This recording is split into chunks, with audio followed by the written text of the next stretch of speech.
everyone, it's Naomi here, and welcome to the Firecracker Department Aftershow. This is when we pull together with some of the Cora members and talk about a past episode and what kind of got us jazzed up and what inspired us. And this is our very first aftershow with one of our Firecracker community members. I am so excited to have Alyssa here. Alyssa's been part of our brunches, and she's been connecting with her music. We even did a watch party for her band, Daily Fair. So I am so jazzed that you're here, Alyssa. Thank you so much for being part of the after show. Stoked to be here. Yeah. You're all great. So that's a nice way to start off. We'd like you already. We are talking about the episode with Andrea Dorfman. Now, Andrea Dorfman did this great feature film called Spinster. She did a bunch of short films that were part films, part animation, which I just loved, called How to Be Alone. And the other one was Flawed. She's done a bunch of them. She's just like a multi-talented person. And I actually saw her when I was in Whistler for a film at the film festival. And so I saw her speak. And when I saw her speak, she's just got she's a one-of-a-kind artist. You can just see her, the way she carries herself, the way she dresses. She's just like a really cool lady. And I really loved chatting with her. She was all the way out in Halifax when we talked. AJ, what did you like about this conversation I had with Andrea? I mean, like all of them, I can't help myself but write down oodles of notes. But one thing that just totally resonated was when she asked, like, does art save us? When she's talking about being a child and, you know, using art because you want to do it. And then when you reflect back on it, you realize just how impactful it was on who you were as a kid and why you needed it so much. And I loved the question. For you too, AJ? Yeah, of course. I mean, I knew why I liked the arts as a kid because I was that kid that just like, I could kick a soccer ball, but I was just out there to watch my pigtails in the wind. Like I was always, I always knew that I liked to entertain. But in reflection, you see so much of, you know, the hiding of yourself behind characters. And I wonder, you know, how many kids fall into that joy of doing it, but it's actually perhaps a neglect of who they're developing. I get it. Emily, is that that's deep. Hit a chord for you? Yeah, that's deep. That's deep, man. We went deep, we went fast. I mean, I was a basketball player and I loved basketball and I played softball and track and all this fun stuff. And I remember one time I auditioned for the play, right? And they made up a role for me and I went in and I was like, no, you don't make up a role for me. Thank you. And so quit. But now that you're thinking that, I'm like, I must have put on all this different stuff than what I'm doing now. Cause yeah, I was definitely an athlete in school and now I'm not. I mean, we try. I walk once in a while. But yeah, I can't say that I'm the athlete that I used to be. And it's just, when you said that, it just made me think, oh gosh, yeah, you're so right. Yeah. I go out for a brisk sit every once in a while, just to get the blood pressure. Yeah. How about you, Alyssa? What resonated from the chat with Andrea Dorfman with you?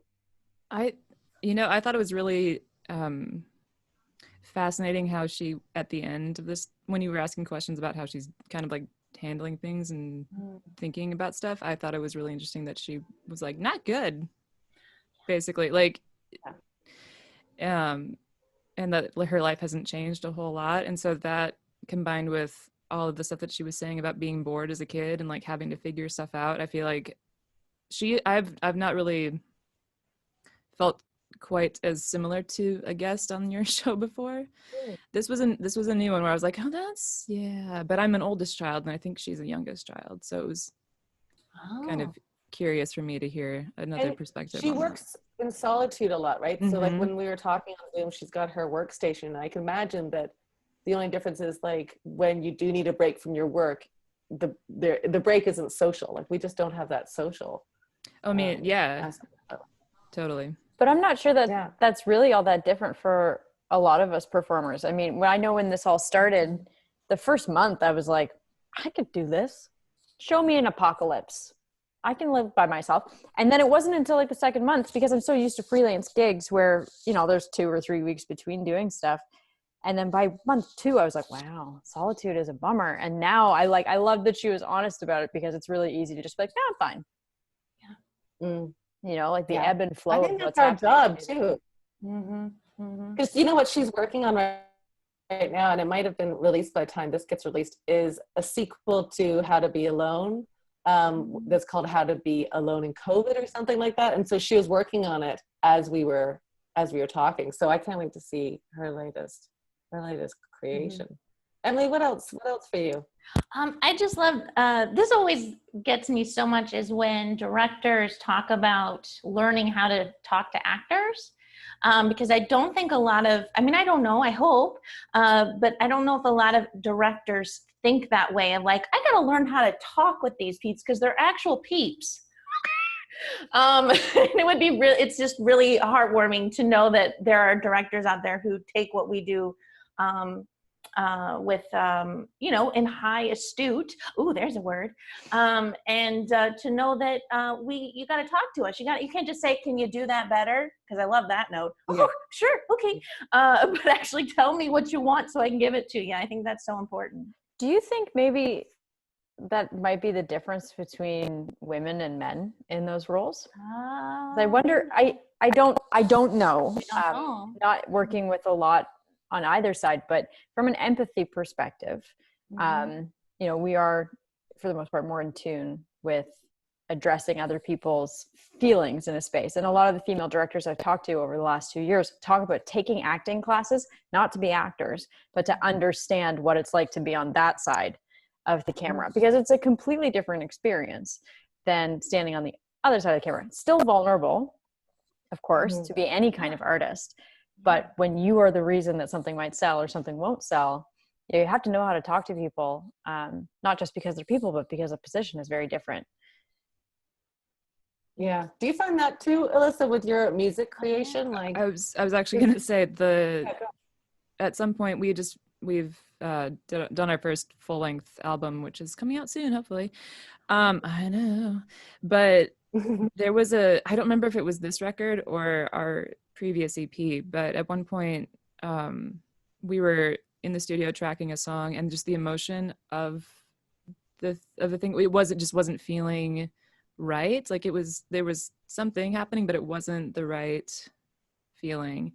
And I think, I don't know if it's called the same thing in music, but basically what a producer would do, where I was like, I'm telling Hannah, my bandmate, I need you to, like, you don't sound, I can't tell that you're sad about what you're singing about. Like, I know what the song's about because we wrote it, but someone hearing it, I don't think they're going to catch that. And basically was like, imagine this and imagine this while you're singing the song. And she almost like broke down crying while she was doing the next take, and it was exactly what needed to happen. So it's kind of that same, it's like, I'm sorry, I gotta hurt you a little bit to make this come through. Yeah. But I've known her. Yeah, I don't know if it's hurting. I think it's connecting. Like, but that's what I mean. It's like, but I knew what would make her feel that way. Yeah. And it's kind of shitty to have to be that person to to bring you there in a way, but it's like, I'm doing this because I know what we're trying to make at the end of everything. So I'm that kind of mentality, I think. So yes, I guess is the answer. Yeah. Any final thoughts about my chat with Andrea Dorfman? Let people in. I put let people in. Sorry. Go ahead, AJ. No, I just had to say. No, Emily, what does that mean to you, let people in? Well, I feel like of all people I know, you're one of the letting people inest people that I know. You're the most in person here. Yeah. You guys, I don't know what just happened to my lower reaches. I was like, ah! That's so exciting and unexpected. But I think it goes along with what we're all saying, is being vulnerable, getting someone to go to that place, whether you're an actor or a musician or whatnot, is really the key, is letting people in, right? Because that's why we're doing, at least I think a lot of artists are wanting to share their vulnerability so that people don't feel so alone. I don't know, maybe.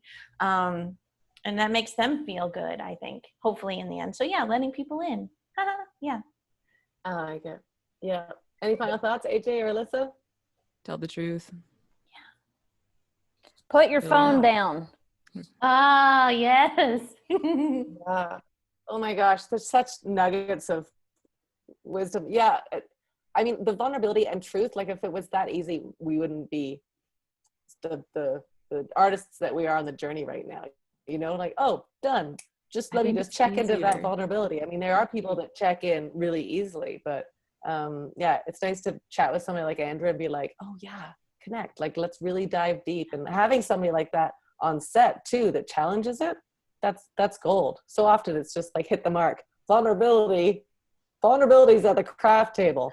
I like that Speaking table. of craft tables, Oh. what's your craft these days? What are you working on that we can support?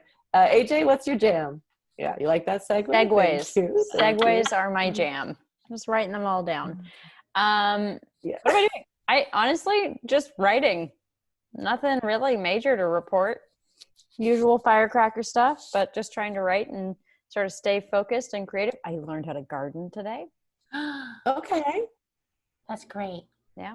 I think gardening is one of the things that is one of the most healing things, especially right now when you can plant something, you can watch it grow. It's very satisfying. And with art, you don't always get that finished product. Sometimes you plant something, and then you put it out into the ether. You don't have that's why I always frame posters of things, because That's I'll nice. be like, oh yeah. Yeah, I that's plant it. by going, please don't die, please don't die, please don't die, please don't die, please don't die, please don't die. Oh, that sounds. You know, plants can hear you, AJ. I know. And they better be listening because there's a I'm lot not of new even plants kidding. out there. I love that. Alyssa, what do you have coming up that we can support? Oh, yeah. Yeah, well, there's a new record coming and it's done. It's recorded, it's mastered, it's finished. It's just we can't tour. So Unreal. everything kind of got moved around a bit. So my band, The Daily Fair, you can find us at thedailyfairmusic.com. And we're on all the social media as The Daily Fair, FARE, and that's me and my bandmate Hannah. Love it.